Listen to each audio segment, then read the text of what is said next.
I presented as a poster the final results for the UKALL60 trial, which was an academic study by the National Cancer Research Institute subgroup for adults with newly diagnosed ALL up to above the age of 60 years or 55 years.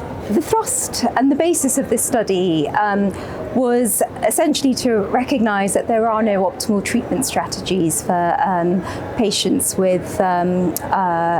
older patients with acute lymphoblastic leukemia. And certainly in the UK, at the time that the study was conceived, there was no essential standard of care or main agreed protocol.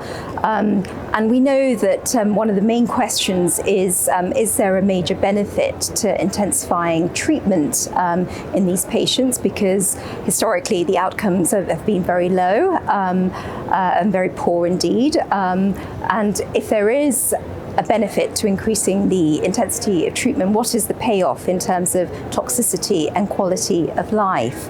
So the trial was essentially designed and structured to provide graded treatment intensity arms, which could be selected for by the physician and the patient in collaboration. So there were 5 arms in total.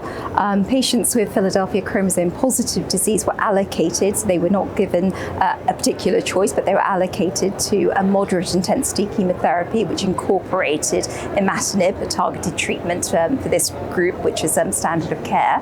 And then for those with Philadelphia chromosome negative disease, both the physician and the patient could choose between different graded intensities. So there was a moderate intensity treatment arm, where essentially most of the backbone treatments, a part of pegylated asparaginase was applied, but many of the components were dose reduced, such as the anthracyclines and also the steroids as well.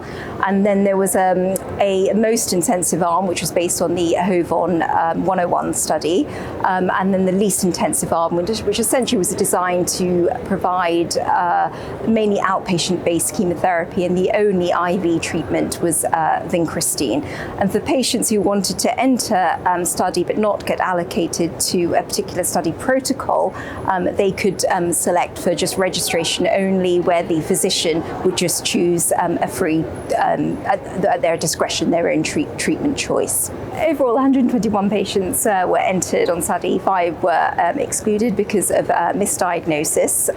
The majority of patients elected for the arm B, which was the moderate intensity arm, which was for pH negative patients. And the CR rate across all the arms was highest for the patients with Philadelphia chromosome positive disease. It was 92%, and that would be anticipated because of the incorporation of the TKI, and it was lowest for the low intensity arm, which was about 46%. So there was definitely a payoff in reduction in response with those with the least intensity treatment. And in terms of the 1 and 2 year overall survival, what was quite surprising was those with Philadelphia chromosome positive disease, despite having a very good early response and having the highest response, that actually didn't translate to a far better, greater 2 year and 1 year event-free or overall survival. And the other sort of landmark observation was that the rates of molecular MRD negativity were exceptionally low and actually were negligible in those patients with a low intensity arm D treatment. So the rates of molecular MRD negativity were essentially 1 in 5 patients. So virtually very few patients achieved a deep response with those treatments. And in terms of the toxicities, so the grade 3-4 toxicities mostly occurred in induction, and they were actually quite high, and certainly even with low intensity treatments, the toxicities were still above 90%. So the idea that you give palliative treatment to avoid a toxicity profile probably wasn't borne out in this study. And we also, as a final analysis, performed a comparative assessment with patients above the age of 60 who were treated with a more intensive trial on the UKALL14 study.